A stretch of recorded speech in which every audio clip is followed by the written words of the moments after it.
You don't run from a wedding unless the devil is waiting at the altar. Naomi learned that the hard way, stumbling through the freezing rain, suffocating in $30,000 of French silk. She just wanted a dark place to hide. Instead, she crashed straight into the chest of the city's most untouchable crime boss. By all rules of the underworld, he should have handed her back to the men hunting her. What he did next rewrote the laws of the city. The bridal suite smelled of stale champagne and suffocating lilies. Naomi stared at the mirror, but she didn't recognize the woman looking back. Her hair was pinned into a rigid, immaculate cage. The dress, a custom creation that cost more than the house she grew up in, felt heavy, like a shroud. 10 minutes ago, Joseph had cleared the room. He told the makeup artists to take a break. Then he had gripped her wrist. He didn't yell. He never yelled. He just squeezed until the bones ground together, leaned in and whispered what her life was going to look like starting tomorrow. Obedience, silence, a pretty fixture for his political campaigns. He had smiled his camera-ready smile, patted her cheek, and left her to put on her veil. Naomi looked down at her wrist. An ugly plum-colored bruise was already blooming against her pale skin. She wasn't going to the altar. She didn't plan it. There was no grand strategy, no getaway car idling in the alley.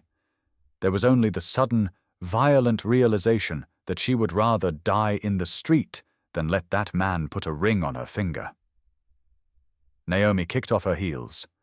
They were uncomfortable anyway. She grabbed the heavy folds of the silk skirt, bunched them into her fists, and ran. The service hallway behind the suite was empty. The catering staff was busy downstairs prepping the caviar. She hit the emergency exit stairwell, the heavy metal door slamming shut behind her with a definitive thud. The sound echoed down the concrete shaft. 4 flights. She took them blindly, her stockinged feet slipping on the cold steps, the tulle underskirts catching on the rusted railings. She tore the fabric away. It sounded like ripping paper. When she hit the ground floor, she burst through the alley door. The cold hit her like a physical blow. It was pouring. A relentless, freezing November downpour that instantly flattened her hair and plastered the bodice of her dress to her skin. The alley was pitch black, stinking of wet garbage and damp brick. Behind her, the heavy metal door swung open again. "Check the loading dock!" A voice barked. It was Davies, Joseph's head of security. He wants her back in that room before the organ starts playing. Naomi's breath hitched. She scrambled behind a row of industrial dumpsters, her hands scraping against the rough brick wall. The rain masked the sound of her frantic breathing, but it also masked the footsteps of the men spreading out across the alley. Flashlights cut through the sheets of rain, sweeping over the wet asphalt. She had to keep moving. If they dragged her back inside, Joseph would smile for the cameras, say she had cold feet, and then he would break her in half the moment they were alone. Naomi pushed away from the brick. She kept low, using the dumpsters for cover, and bolted toward the mouth of the alley where the faint glow of streetlights bled into the darkness. She didn't look back. She just ran, her chest burning, the ruined silk dragging heavily through the puddles. She rounded the corner blindly, desperate for the open street, and slammed face first into a solid wall. It wasn't a wall, it was a man. The impact knocked the breath out of her. She bounced back, her bare feet slipping on the wet pavement, and started to fall. A hand shot out, catching her by the upper arm. The grip was iron hard, stopping her descent instantly. Naomi gasped, thrashing to break free. "Let go! Stop moving!" A low, rough voice ordered. Naomi froze. She looked up, rain blinking out of her eyelashes. He was tall, broader than Joseph. He wore a charcoal overcoat that looked expensive and dry, despite the weather, sheltered by a massive black umbrella held by a man standing a step behind him. He had dark hair, sharp features, and eyes that were completely devoid of surprise or pity. They were cold, calculating, and fixed dead on her face. Dominic Rousseau. Naomi felt her stomach drop into her feet. Everyone in the city knew that face. He didn't make the front page of the society papers like Joseph did. He made the metro section, usually in connection to things the police couldn't prove. She had run from a monster directly into the arms of the devil. Before she could speak, the sound of heavy boots splashed behind her. 2 of Joseph's men came rounding the corner, their flashlights dropping to the pavement as they spotted the white dress. "There she is!" Davies grunted, stepping forward. He stopped abruptly when he registered the men standing in front of her. Dominic's guards, 3 of them, massive and silent, had their hands inside their coats before Davies even finished his sentence. The air in the alley tightened, humming with a sudden, lethal tension. "Mr. Rousseau," Davies said. His voice lost its bark. It sounded thin. "Didn't expect to see you around here. The lady seems to have taken a wrong turn. We're just here to escort her back to her fiancé." Naomi held her breath. She looked at Dominic. He hadn't let go of her arm. He was looking at Davies with a profound, terrifying boredom. Dominic glanced down at Naomi. He took in the ruined dress, the bare, muddy feet, the shivering frame. His eyes paused for a fraction of a second on the dark bruise wrapping around her wrist. Then he looked back at Davies. "She's not going back," Dominic said. Davies blinked. "Excuse me, Mr. Rousseau, she's Joseph Pendleton's bride. The wedding is in 20 minutes. Tell Pendleton he's single." Dominic released her arm, only to shrug off his heavy wool overcoat. He draped it over Naomi's bare, freezing shoulders. The coat dwarfed her, smelling of cedar and expensive tobacco. "She's with me now." Davies took a half step forward. "You can't do that. We have orders." The click of a gun hammer, cocking, cut through the sound of the rain. The man holding Dominic's umbrella hadn't moved, but the other 2 guards now had heavy, matte black weapons aimed squarely at Davies's chest. "Tell Joseph," Dominic repeated, his voice barely above a murmur but carrying perfectly over the rain, "that if he wants her back, he can come to my house and ask for her himself. If he has a problem with that, he knows where to find me. Now get out of my sight before you bleed on my shoes." Davies swallowed hard. He looked at Naomi, then at the guns, then back at Dominic. He backed up slowly, raising his hands. "Joseph's going to burn the city down for this." "Let him try," Dominic said. He didn't watch them leave.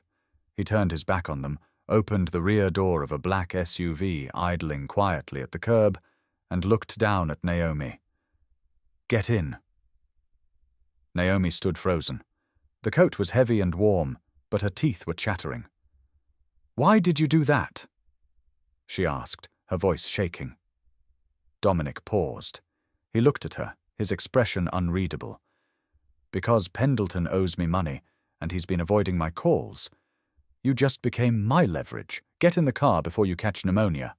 The interior of the SUV was a stark contrast to the miserable alley. It was warm, completely silent, and smelled of leather. Naomi sat stiffly against the door, the oversized coat swallowed around her, her ruined wedding dress bunched around her dirty feet. Dominic sat on the other side. He poured a dark, amber liquid from a crystal decanter built into the console and handed her the heavy glass. "Drink," he said. Naomi didn't argue. She took it with a shaking hand and downed a large swallow. It burned a trail down her throat, warming her from the inside out. She coughed, gripping the glass tightly. "Better?" he asked, not looking at her. He was staring out the tinted window at the blurring city lights. "No," Naomi said honestly. "I just got kidnapped on my wedding day." Dominic scoffed quietly. "You weren't kidnapped. You threw yourself at me. I just accommodated your desire to leave." "You said I'm leverage. You are." He finally turned to look at her. "Joseph Pendleton has been a thorn in my side for 6 months. He takes my money to fund his political campaign, promises certain zoning laws will disappear, and then suddenly forgets my name when the press starts asking questions about corruption. He thinks because he comes from old money, he can treat me like a street thug. Dominic leaned back, taking his bride on his wedding day. That's going to hurt his pride, and Joseph cares about his pride more than he cares about breathing. Naomi stared at the glass in her hands. She let out a dry, humorless laugh. You're going to be disappointed? Why is that? Because he doesn't care about me. He cares about the image of a wife. I was just convenient. She lifted her chin, meeting his cold gaze. She was exhausted, terrified, and totally out of fucks to give.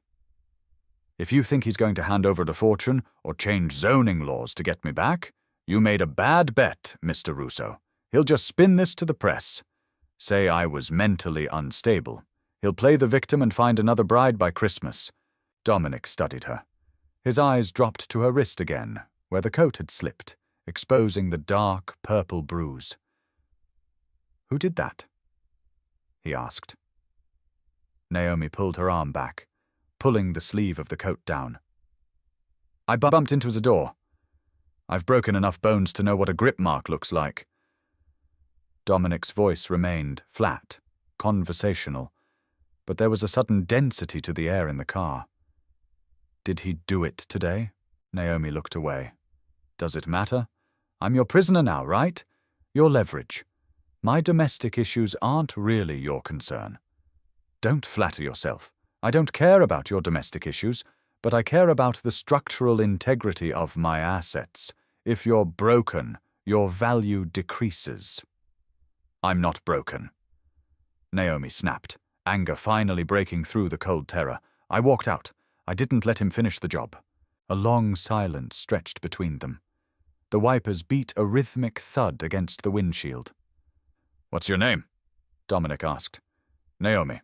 Well, Naomi, Dominic said, pouring himself a drink.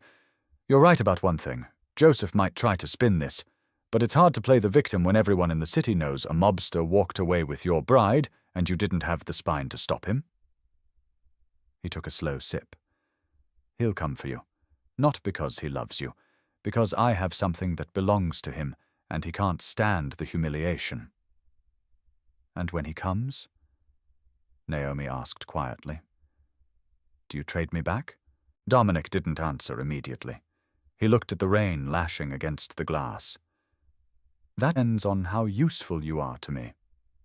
Naomi leaned her head back against the leather seat and closed her eyes. She had traded one cage for another. The only difference was that Joseph wore a mask of civility, and the man sitting next to her didn't bother pretending he wasn't a monster. The car slowed, turning through a massive set of wrought iron gates. They pulled up the circular drive of a sprawling stone estate that looked more like a fortress than a home. We're here, Dominic said, opening his door. Naomi didn't move. She looked at the imposing house. What happens now? Dominic stood outside in the rain. The man with the umbrella was instantly there, shielding him. Dominic leaned down, looking into the cab. Now, you take a shower and get out of that ridiculous dress. My housekeeper will bring you something to wear. Then we eat dinner, and we wait for Joseph to make a mistake. He didn't offer his hand. He just turned and walked up the stone steps. Naomi sat in the car for a long moment. She looked down at the muddy hem of her $30,000 dress, let out a long breath, and climbed out into the rain. The estate was a tomb. It was beautiful, filled with dark wood, antique rugs, and heavy, silent air, but it felt entirely devoid of life. Naomi was escorted by an older woman named Rosa to a guest bedroom the size of a small apartment. Rosa was efficient, unsmiling, and asked no questions. She ran a hot bath, left a stack of soft, dark clothing on the bed, and walked out. Naomi stood in the bathroom for a long time. She peeled the ruined dress off her body, letting it drop to the marble floor like a dead thing. She stepped into the scalding water and scrubbed until her skin was raw, trying to wash away the smell of the lilies. the memory of Joseph's grip, the lingering panic in her chest. When she finally emerged, dressed in a pair of oversized black sweatpants and a heavy cashmere sweater that swallowed her frame, she felt entirely hollowed out. Adrenaline crash. Rosa appeared at the door. "Mr. Russo is waiting in the dining room." Naomi walked barefoot down the long hallways. She didn't try to memorize the layout. There were men in dark suits stationed at the ends of the corridors. She wasn't getting out unless Dominic wanted her out. The dining room was vast, lit by a low chandelier. Dominic sat at the head of a long mahogany table. He had changed out of his suit, wearing a dark Henley that stretched across broad shoulders. Without the suit, he looked less like a businessman and more like a bruiser. He gestured to the chair to his right. "Sit." Naomi sat. A plate of steak and roasted vegetables was set in front of her. She stared at it. Her stomach twisted, empty but entirely repulsed by the idea of food. "Eat," Dominic said, cutting into his own meal. "You look like you're going to pass out." "I'm not hungry." He paused, resting his knife on the edge of the plate. He looked at her, truly looked at her, for a long, unsettling moment. "I didn't bring you here to starve you, Naomi. Eat the food. That's not a request." She picked up her fork, her hand shaking slightly, and forced a piece of meat into her mouth. It tasted like ash, but she chewed and swallowed. "Has he called?" she asked, her voice raspy. "Joseph, 3 times." Dominic took a drink of water. "I didn't answer." Naomi stopped chewing. "Why? I thought you wanted to negotiate." "I want him to sweat," Dominic corrected. "Right now he's throwing furniture around his office, yelling at his security detail, and trying to figure out how to keep this out of the papers. By tomorrow morning, the panic will settle into desperation. Desperation makes a man agreeable." Naomi pushed a carrot around her plate. "He's dangerous, you know. He doesn't get his hands dirty, but he has the police chief in his pocket. He has judges." "I know exactly who he has." Dominic sounded bored. "Judges are cheap. Police chiefs are cheaper. I own the docks, the unions, and half the concrete poured in this city. Joseph plays the game with rules. I don't. So you're the bigger monster." Dominic didn't flinch. "Yes." Naomi dropped her fork. It clattered loudly against the china. She looked at him, her exhaustion boiling over into reckless anger. "What do you want from me, then? If you're so powerful, if you don't care about his judges, why drag me into this? Why pull me into your car?" Dominic wiped his mouth with a linen napkin. He leaned forward, resting his forearms on the table. The physical proximity was overwhelming. He smelled like soap, clean sweat, and danger. "I told you," he said softly. "Leverage." "Bullshit," Naomi shot back. She didn't know where the courage was coming from, but she couldn't stop. "You could have taken his brother. You could have burned down his country club. Taking his bride? That's personal. You wanted to humiliate him. And if I did?" Dominic's eyes narrowed, darkening. "What does it matter to you? You were running. I gave you an exit." "You didn't give me an exit. You put me in a different cell." Her voice cracked, betraying her. She hated the tears that pricked the corners of her eyes, but she couldn't stop them. "You think you saved me? You're just going to use me to break him, and then what? When you get what you want, you hand me back. He'll kill me, Dominic. He will literally kill me for embarrassing him." The dining room fell dead silent. Dominic stared at her. The cold detachment in his face fractured for a fraction of a second. He looked at the tears spilling over her lashes, at the way she was shaking, at the dark bruise peeking out from the sleeve of the oversized sweater. He stood up. The chair scraped harshly against the wood floor. Naomi flinched, bracing herself. She expected him to yell. She expected him to hit her. Instead, Dominic walked around the table. He stopped next to her chair. He didn't touch her. He just stood there, a massive, imposing shadow blocking out the dim light of the chandelier.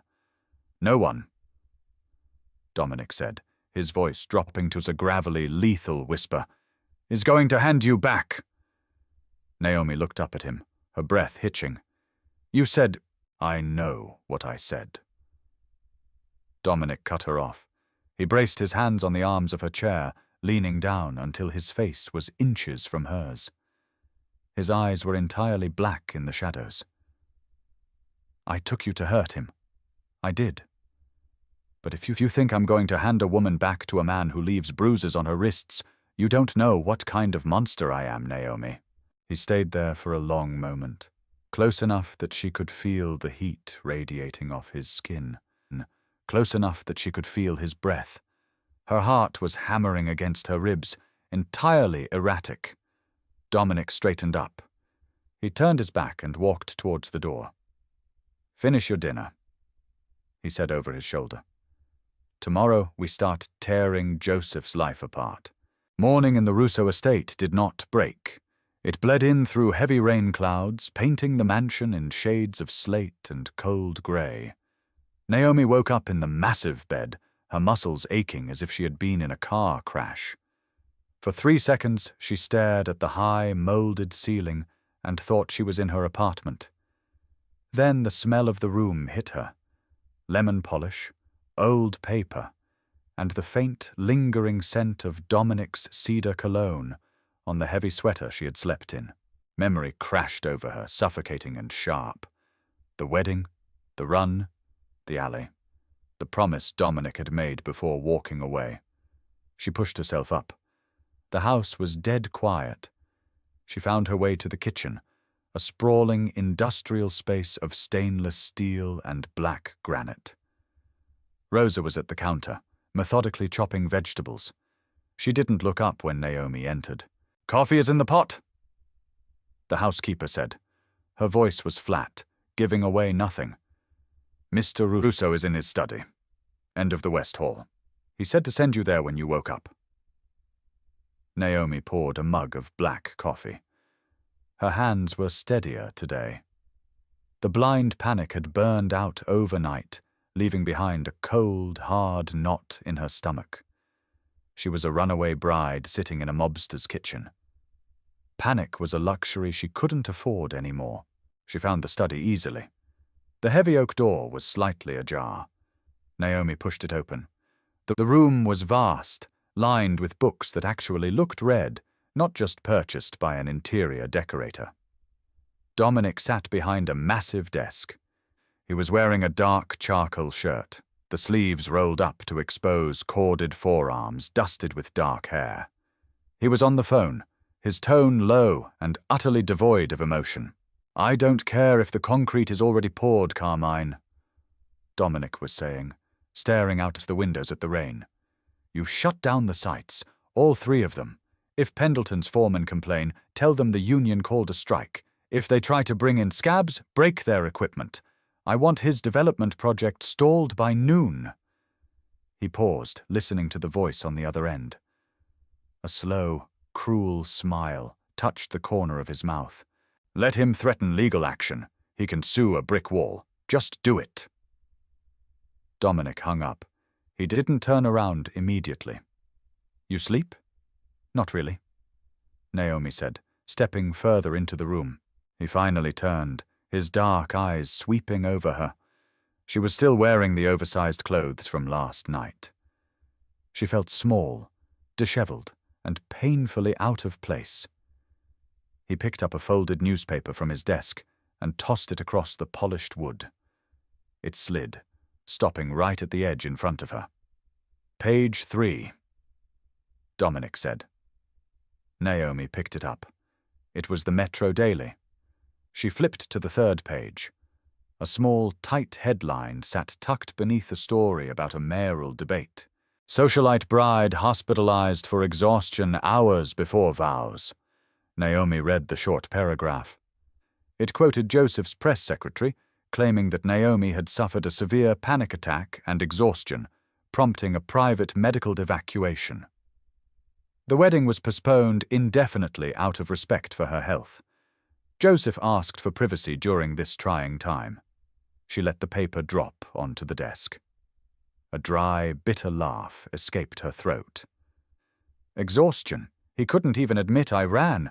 It's a smart play for him, Dominic said, leaning back in his leather chair. If you ran, he looks weak. If you were kidnapped, he looks careless. If you're sick, he gets to play the devoted, heartbroken fiancé. It buys him time to find you. Can he? Find you? Yes. Pendleton isn't stupid. He knows I have you. Davies saw me put you in my car. But knowing where you are and doing something about it are two very different things. Naomi wrapped both hands around her hot coffee mug, grounding herself in the heat. You just ordered a strike on his construction sites. The downtown revitalization project. Dominic confirmed. It's his crown jewel. He secured the zoning permits illegally, using my money to pay off the city council. The project is leveraged to the hilt. If construction stops for even 2 weeks, he defaults on his loans. Naomi stared at him. You're bankrupting him. I'm bleeding him. Bankrupting him is too fast. Dominic stood up, walking around the desk. He leaned against the edge, crossing his arms. Joseph likes to build his life on optics. He wants to look untouchable. I'm going to rip the foundation out from under him and watch him try to keep smiling for the cameras while he sinks. Because he owes you money. Dominic's jaw tightened. Because he thought he could use me and throw me away when his poll numbers went up. People who disrespect me don't get to keep their crowns. He looked at her, his gaze dropping to her hands, which were gripping the mug so tightly her knuckles were white. And because men who leave bruises on women to make themselves feel big don't deserve the air they breathe. Naomi's breath hitched. She looked away, staring at the dark wood of the floorboards. You don't have to pretend you're doing this for me. I know what I am to you. I'm a pawn. You were a pawn to Joseph. Dominic corrected softly. To me, you're a wrecking ball, and I'm going to swing you right through his front door. For 3 days, Naomi existed in a strange purgatory. She wasn't a prisoner. Not exactly. Her bedroom door never locked. She had free roam of the massive house, the library, and the enclosed gardens out back. But there were always men in dark suits standing near the perimeter walls. The gates remained shut. There were no phones, no internet access, and no connection to the outside world. She was a ghost haunting a mobster's house. The silence should have driven her crazy, but instead, it felt like a balm. For the first time in a year, she didn't have to smile. She didn't have to wear tight dresses or nod politely at men who looked at her like a piece of prime real estate. Joseph had groomed her to be the perfect political wife, polishing away every rough edge of her personality until she was nothing but a gleaming, empty reflection of his ambition. Here, Dominic demanded nothing. They barely spoke. They ate dinner at opposite ends of the long mahogany table. He worked, she read. But there was an invisible, humming current connecting them in the quiet house. She caught him watching her sometimes, a heavy, calculating gaze that made the tiny hairs on the back of her neck stand up. He wasn't looking at her the way Joseph did. Joseph looked at her to make sure she was presentable. Dominic looked at her like he was trying to figure out how she worked. On the 4th afternoon, the heavy wooden doors of the library opened. Naomi was curled in an oversized leather armchair, reading a frayed copy of a history biography. Dominic stood in the doorway. He was wearing a black suit today, the tie loosened. He looked tired. Put your shoes on, he said. Naomi marked her page and looked up. Where are we going? You wanted to know how this ends. I'm going to show you. 10 minutes later, she was sitting in the passenger seat of his armored SUV, staring at the rain-slicked streets of the city. 2 of his men followed in a car behind them. Dominic drove in silence, his large hands resting lightly on the steering wheel. He navigated the sprawling city, bypassing the wealthy neighborhoods and heading deep into the industrial district, where the air smelled of salt and diesel. They pulled up to a chain-link fence surrounding a massive, dormant construction site. Giant cranes stood frozen against the grey sky like metal skeletons. Dozens of half-finished concrete structures dotted the muddy lot. There wasn't a single worker in sight. Dominic put the SUV in park but left the engine running. "Look at it," he said. Naomi looked. Joseph's revitalization project. $70 million sunk into the dirt. Dominic said, his voice quiet. "And it's bleeding an extra 100,000 every day it sits idle. His investors are panicking. His campaign donors are pulling out." Naomi looked at the empty site, feeling a strange, dark vindication pooling in her chest. He must be desperate. Desperate men make mistakes. Dominic turned his head to look at her. He held a private fundraiser last night, off the books. He's trying to pool enough cash to pay off the union bosses behind my back to get the sites running again. "Will they take it?" Dominic let out a low, rough chuckle. "They work for me, Naomi. They took his money, brought it straight to my office this morning, and laughed about it." He reached into the center console, pulled out a thick manila envelope, and tossed it into her lap. Naomi frowned, picking it up. She unwound the string and pulled out a stack of documents. Financial ledgers, bank transfers, emails. "What is this?" she asked. "Joseph's dirty laundry," Dominic said. "Proof of his bribes, his extortion, his illegal zoning. Everything the police chief covered up. I've had it for months." Naomi stared at the papers. Her heart began to beat a little faster. "If you had this, why didn't you just release it? Why take me? Why shut down the sites? Because releasing documents just gets a politician a fine and a slap on the wrist. He'd spin it. He'd blame a subordinate." Dominic leaned closer, the scent of cedar wrapping around her. "I don't want him fined. I want him ruined. I want him to lose his money, his project, his pride, and his bride. I want him to have absolutely nothing left to lose when I finally drop the hammer. That's how you break a man." Naomi looked from the papers to Dominic's face. He was ruthless, methodical, cold, and yet, looking at him, she didn't feel afraid. She felt something far more dangerous. She felt safe. "Why show me this?" she asked softly. "Because he called me this morning," Dominic replied. The temperature in the car seemed to drop 10 degrees. "He offered me $2 million, the zoning permits, and full immunity from his police chief in exchange for you." Naomi stopped breathing. Her fingers clamped down on the edge of the manila envelope, crumpling the thick paper. She stared at him, waiting for the floor to drop out beneath her. "And?" Dominic reached out. His knuckles brushed lightly against her tense jaw. The touch was fleeting, barely there, but it sent a shockwave straight down her spine. "I told him," Dominic said, his voice dropping to a gravelly rasp, "that he doesn't have enough money in the world to buy you back. The attack didn't happen in a dark alley. It happened in broad daylight, exactly where they were supposed to be, untouchable." They were on the highway heading back to the estate. The rain had finally stopped, leaving a harsh, glaring, overcast light on the wet asphalt. Naomi was looking at the financial documents in her lap, processing the sheer volume of Joseph's corruption. "He was using the charity fund," she murmured, tracing a line on the spreadsheet. "The one for underprivileged kids. He funneled it straight into the shell company that bought the land." "He's a parasite," Dominic said, checking his rearview mirror. He looked again. His jaw tightened. Naomi felt the sudden shift in his demeanor. It was instinctual, a sudden hardening of the air in the cabin. She looked up. "What is it?" "Hold on." Dominic slammed his foot on the accelerator. The heavy armored SUV roared, surging forward with terrifying speed. Naomi was thrown back into the leather seat, gasping. Behind them, a dark grey sedan swerved out of the traffic lane, matching their speed.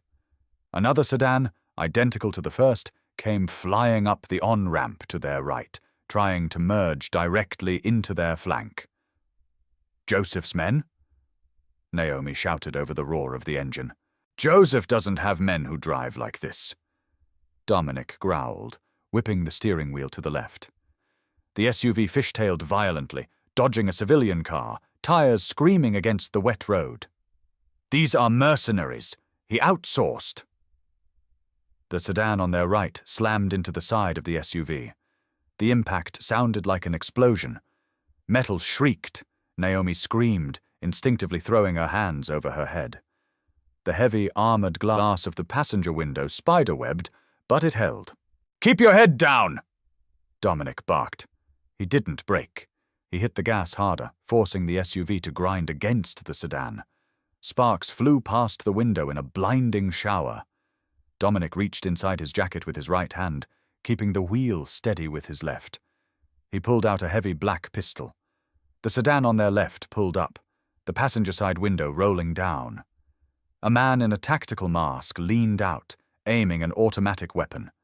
Dominic hit the brakes. Hard. The sudden deceleration threw Naomi forward, the seatbelt biting violently into her collarbone. The two sedans shot past them, momentarily losing their target. In that split second, Dominic aimed out of his own window and fired 3 rapid shots. The deafening cracks echoed in the enclosed cabin. The rear tire of the left sedan exploded. The car swerved violently, lost traction on the wet pavement, and slammed into the concrete median barrier. It flipped, a horrific mess of crushing steel and shattering glass, before skidding to a halt upside down in the middle of the highway. Civilian cars were slamming on their brakes, horns blaring, chaos erupting in every direction. The remaining sedan didn't stop. It pulled ahead, cutting across 3 lanes of traffic to take the nearest exit ramp. Dominic didn't pursue. He threw the SUV into a lower gear, navigating through the panicked gridlock of stopped cars, and took a sharp right down a side street, abandoning the highway entirely. He drove for 10 minutes in total silence, taking erratic turns through industrial back roads until he pulled into the shadow of an abandoned warehouse. He killed the engine. The silence that followed was ringing. Naomi was shaking. Violent, uncontrollable tremors racked her entire body. She couldn't catch her breath. She stared at the spider-webbed crack in her window, a few inches from her head. "Hey." Dominic's voice was sharp. He unbuckled his seatbelt and reached across the console. He grabbed her shoulders, forcing her to turn and look at him. "Look at me," he ordered. Naomi looked. Her vision was blurring with panicked tears. "You're okay," he said. His voice softened, just a fraction, losing the commanding bark. The glass held. "You're untouched. Breathe." Naomi tried to inhale, but it came out as a ragged sob. She reached out, blindly, her hands finding the front of his shirt. She gripped the fabric like she was drowning.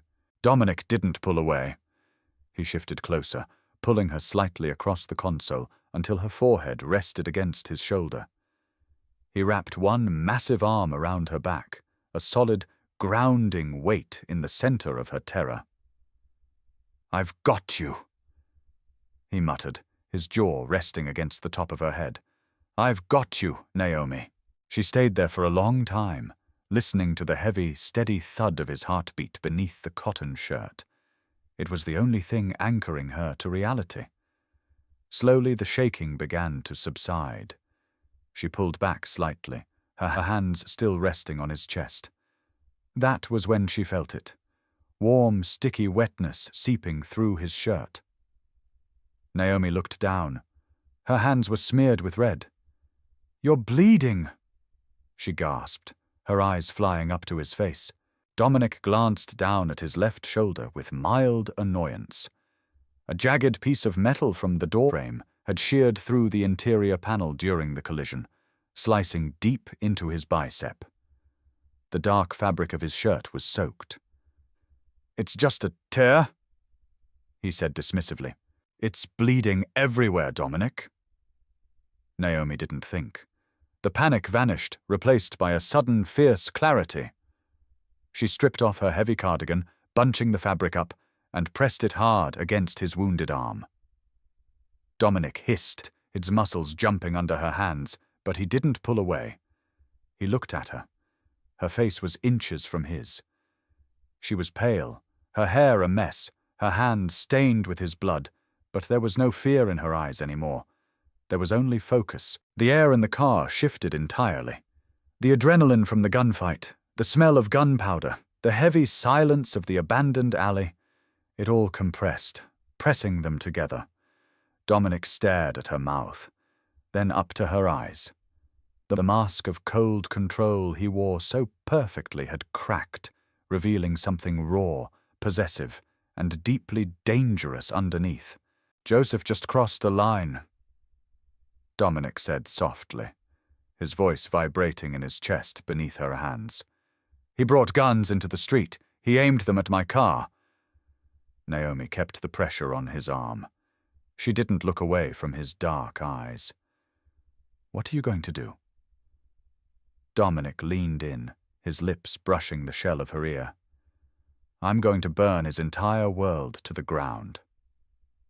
They didn't go back to the estate. Dominic drove the ruined SUV to a cinder-block garage in the meatpacking district. The heavy steel door rolled down behind them, plunging the space into the harsh, flickering glare of fluorescent tube lights.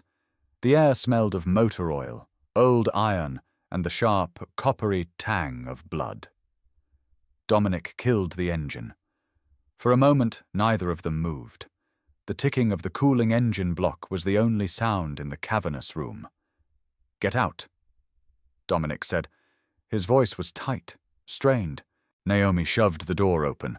Her legs were shaking so badly she almost collapsed against the side of the truck, but she caught herself. She walked around the hood. Dominic was already out, shrugging off his suit jacket with one arm. His left sleeve was heavy, dripping dark red onto the concrete floor. He didn't wait for her.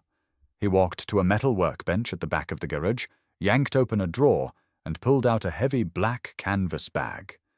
He threw it on the table. It landed with a dull thud. "Open it," he told her. Naomi didn't hesitate. She unzipped the bag. It was a trauma kit.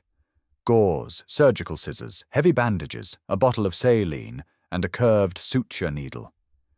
"You don't want a doctor?" she asked, her voice surprisingly steady. "Doctors ask questions, and the ones on my payroll are 30 minutes away. I don't have 30 minutes of blood left to bleed." He gripped the hem of his ruined shirt and pulled it over his head. Naomi swallowed hard. Without the shirt, the reality of the violence was impossible to ignore. His torso was a map of old violence, faded scars cutting across heavy, tattooed muscle. But the new wound was brutal. The jagged piece of doorframe had gouged a deep, ugly trench across his upper bicep. It was bleeding sluggishly now, but it was deep. Dominic sat heavily on a wooden stool. He grabbed a bottle of bourbon from a shelf above the bench, unscrewed the cap with his teeth, and poured a heavy splash directly into the open wound. He didn't scream. His jaw locked so tight the muscle jumped, and a low, guttural hiss escaped his teeth, but he didn't pull away. "Clean it," he ordered, holding the bottle out to her. Naomi took the bottle. Her hands were covered in his dried blood. She looked at the wound, then up at his face. He was watching her, his dark eyes entirely focused, searching for the crack in her composure. He expected her to faint. He expected her to cry. She set the bourbon down and picked up the saline and gauze. "Hold still," she said. She went to work. The silence stretched between them, heavy and absolute. Naomi flushed the wound, her fingers gentle but firm. She didn't look away from the torn flesh.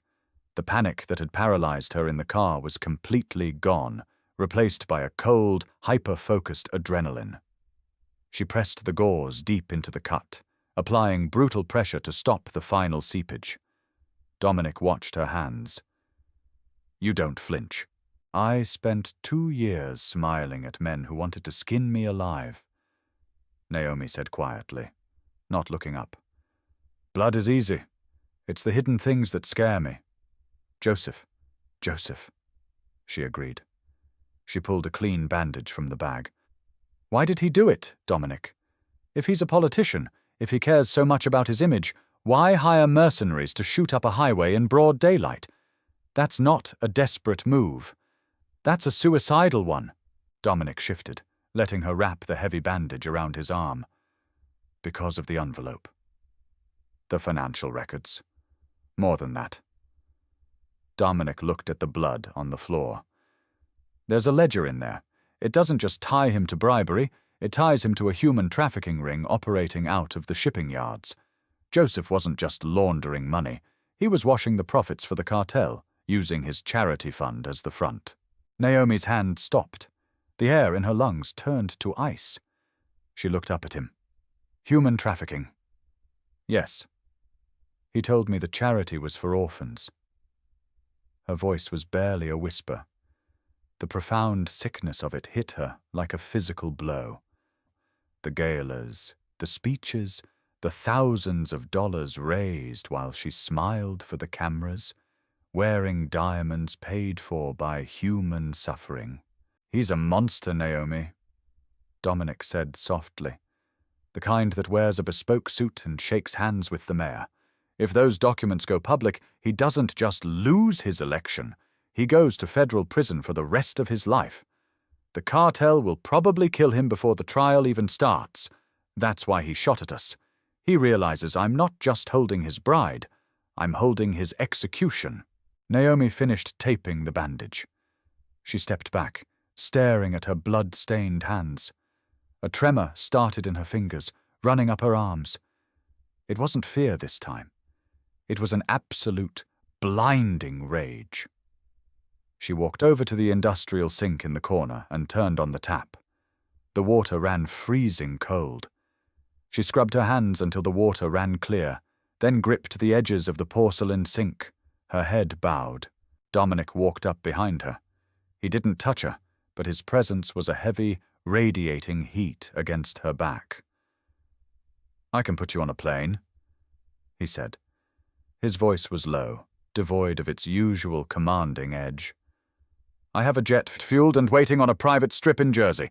I can give you cash, a new passport, and a quiet life in Europe. You don't have to be here for the fallout. Naomi looked at her reflection in the dirty mirror above the sink. She looked exhausted. She looked pale. But she no longer looked like Joseph Pendleton's victim. She turned around, boxing herself in between the sink and Dominic's massive frame. She looked up into his eyes. No. Dominic's brow furrowed slightly. No. I ran away from a wedding, Naomi said, her voice dropping to a hard, steady register. I spent my whole life being moved around a board by men who thought they knew what was best for me. I'm not running anymore. You said you were going to burn his world down. Dominic stared at her. The air between them thickened, sparking with a dangerous, heavy friction. I did. Then let me light the match. A slow, dark smile spread across Dominic's face. It was terrifying. It was beautiful. He reached out, his uninjured arm wrapping around her waist, pulling her flush against his chest. The smell of bourbon, sweat, and cedar enveloped her. Okay, Dominic murmured, leaning down until his lips brushed against hers. We burn him together. The grand ballroom of the St. Regis was a monument to old money. Chandeliers dripped with crystal, champagne flowed into towers of coupe glasses, and a string quartet played something classical and dull over the low hum of conversation. Tonight was Joseph Pendleton's salvation. The City Tomorrow Gala. It was heavily press-covered, attended by the city's most prominent investors, judges, and political heavyweights. Joseph needed to project absolute stability. He needed the room to believe his construction sites were pausing for a logistical audit, and that his beautiful fiancée was simply resting at home. He needed to control the narrative. At 9:30 p.m., the narrative shattered. The heavy, brass-studded double doors of the ballroom didn't just open. They were pushed wide by two men in dark suits who stepped inside and stopped, crossing their hands over their waists. The low murmur of the crowd began to falter near the entrance. The string quartet missed a note. Heads turned. Naomi walked through the doors. She wasn't wearing white. The custom black silk gown she wore clung to her ribs and swept the floor like spilled ink. Her hair was pulled back sharply, exposing the delicate line of her neck and the cold, unyielding set of her jaw. There was no makeup masking her pale skin, no diamonds at her throat. She looked like a widow arriving at a funeral, and walking exactly one step behind her, a shadow made flesh, was Dominic Russo. He wore a tailored black suit that hid the heavy bandages beneath, looking less like a businessman and more like an executioner. The silence spread through the ballroom like a contagion. Glasses were lowered. Whispers erupted, harsh and frantic. Everyone in the city knew Dominic. Everyone in the city knew Naomi. Seeing them together, walking in perfect sync, was a visual contradiction that broke the room's collective brain. Joseph was standing near the ice sculpture, surrounded by 3 city councilmen. He had a glass of scotch in his hand, and his signature camera-ready smile plastered on his face. When he saw Naomi, the smile died. The glass slipped from his fingers.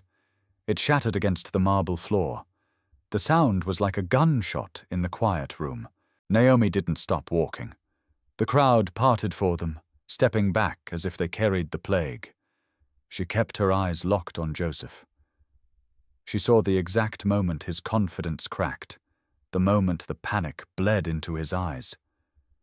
He looked quickly to his security detail, but Davies and his men were already pinned to the walls by Dominic's crew, who had silently infiltrated the perimeter.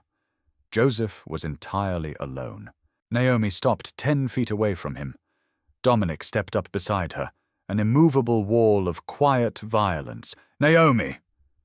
Joseph said. His voice was thin, reedy. He forced a frantic, panicked smile, looking around at the watching crowd. "Darling, you're supposed to be at the clinic. What are you doing here? And with him?" "I was never at a clinic, Joseph," Naomi said. Her voice carried perfectly across the silent ballroom. It didn't tremble. It didn't break. Joseph stepped forward, reaching out a hand.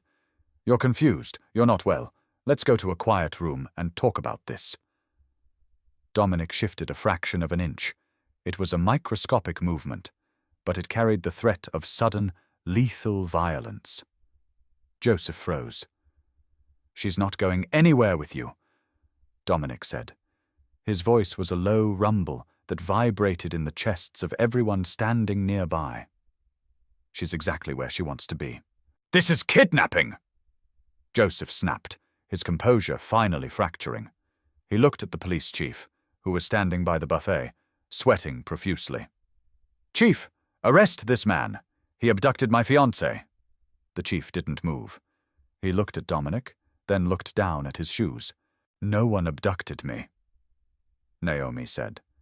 She reached into the small black clutch she held in her left hand. She pulled out a small, heavy silver flash drive. I walked away, because I found out exactly what was paying for my wedding dress. Joseph's eyes locked onto the flash drive.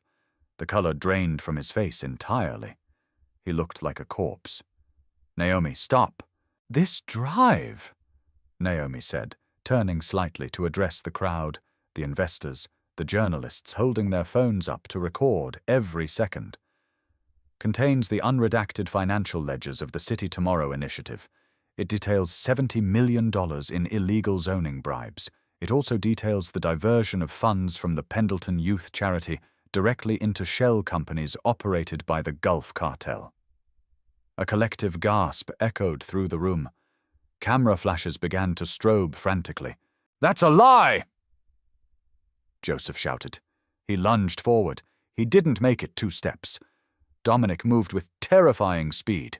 His right hand snapped out, gripping Joseph by the throat. The momentum lifted the politician clean off his toes. Dominic slammed him backward onto the buffet table. Silver platters crashed to the floor.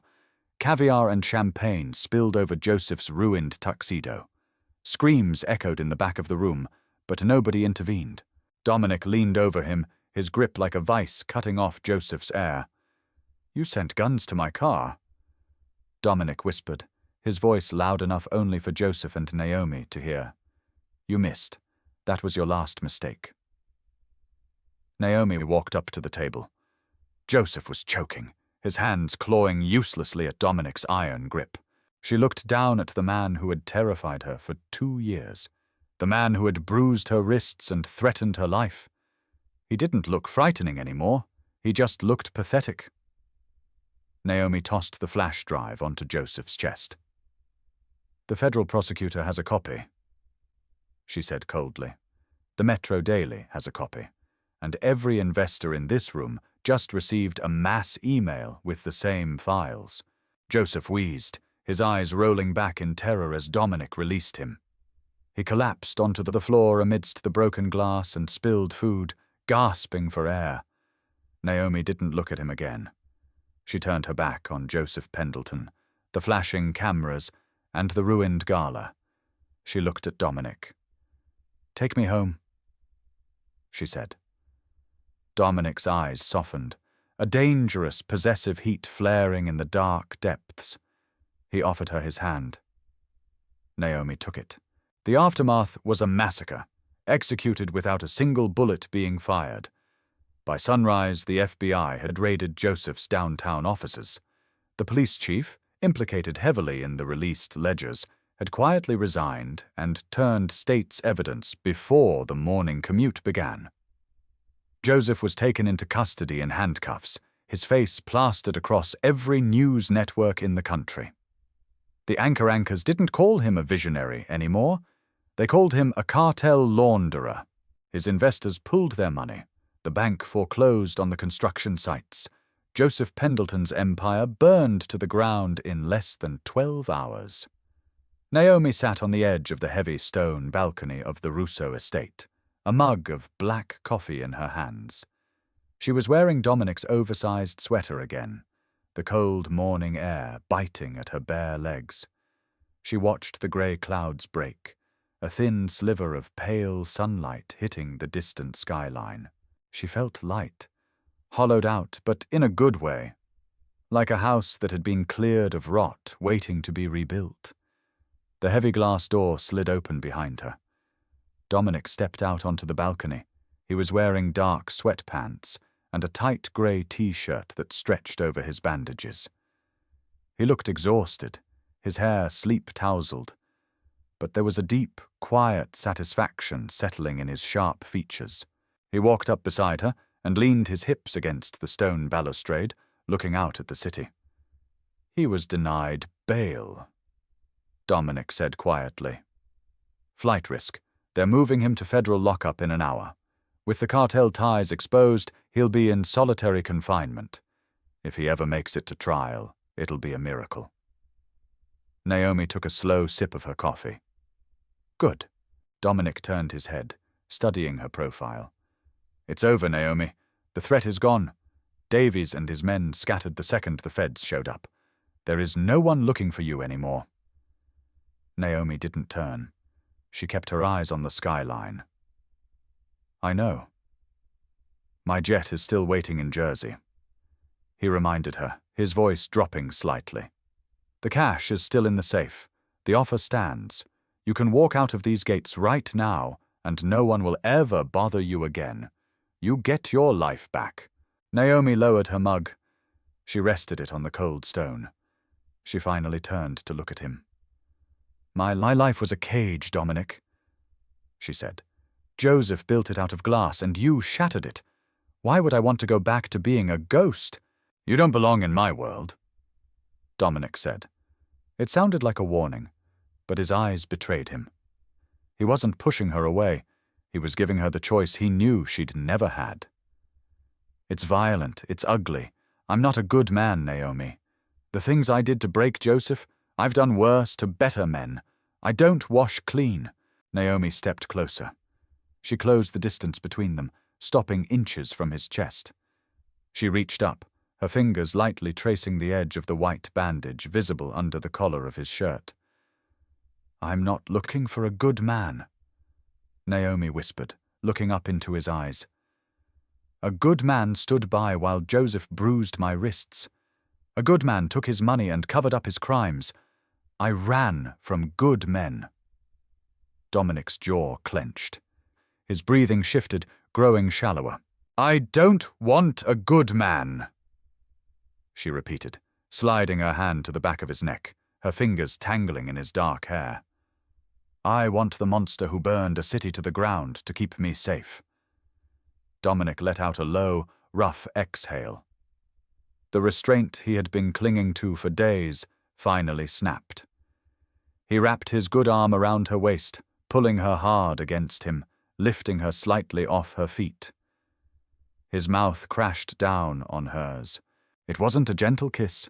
It was desperate, bruising, and fiercely possessive. Naomi kissed him back with everything she had, her hands anchoring him to her, tasting coffee and the lingering edge of bourbon. It felt like standing in the center of a storm and realizing, for the first time in her life, she wasn't afraid of the lightning. When Dominic finally pulled back, resting his forehead against hers, they were both breathing heavily. "You're sure?" he murmured, his thumb stroking her jawline. "Because if you stay, Naomi, you're mine. I don't let go twice." Naomi smiled. A real, sharp, devastating smile. "I'm not going anywhere." She looked past his shoulder at the skyline of the city. It belonged to him now, and she belonged exactly where she was. Not as a hostage, not as leverage, as a queen. Some cages are made of gold, and some saviors come dressed in darkness. Naomi crashed into Dominic's world looking for an escape, but she ended up finding her empire.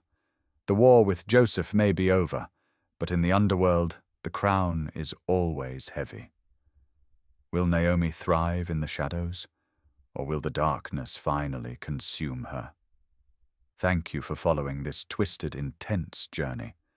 If you loved seeing Naomi take back her power and Dominic burn the city down for her, hit that like button, share with your friends, and subscribe so you never miss another dark romance original.